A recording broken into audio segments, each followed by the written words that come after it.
با این ترتیب صدای اشتکی دوبار بلند می شود و دسته پرواز از مرکزی میدان اومد داده نشد.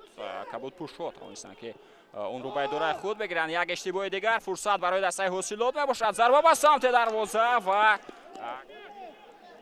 بس به خط حمله امکانیتی خیلی خوب. ضربه به سمت دروازه. بازیگران دسته حاصلات پرتو به داخل جریمه باز هم جنگتن و این مرتبه تنها شورت المرودف باز هم کمده ادامه می‌یابد. شهرام سلیمانوف پرتوف رو می‌بینیم. بله پرتوفی بلند بود به داخل جریمه ضربه به سمت دروازه در تشکیل هجومی خفناک و اینجا یک فرصت دیگر برای دسته نوی فرخور به وجود می‌آید و ما ضربه رو نمی‌بینیم. از توپ بازم پرتوفتی و بعد داخل جریمه امکانیت و الکسی امکانیت هست برای ادامه حمله با عبدالرب عبدوالیف. پس به خط حمله ضربه و این چگونه ضربه بود که از پرتوفتی بلند بعد داخل جریمه امکانیت برای دسته حاصلات. ادامه حمله دسته حاصلات رو متوجه شویم. شهرت المرودف پس امکانیت هست برای زدن گل. ضربه با سمت دروازه و چگونه این امکانیت استفاده نمی شود.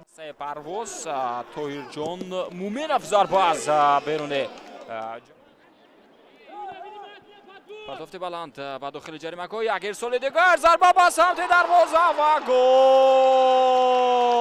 با حضور عبدوالیف در دقیقه 53 رقابت و موفق هم شد که یک امکانیت خوب دسته پرواز رو برطرف نماید و ببینید که در قسم دوم رقابت نتیجه بازی آینده اسخط و سرمشان رو منتظر بشویم. شرف جان صالح پرتوفت به داخل جریمه یک ضربه دیگر و کم به اشتباه آمد. اسلالدین ارگاشف کوشش‌های ضربه با سمت دروازه و بتواند ادامه یابد. یک ارسال دیگر به داخل جریمه جنگاتن و این چی ضربه بود.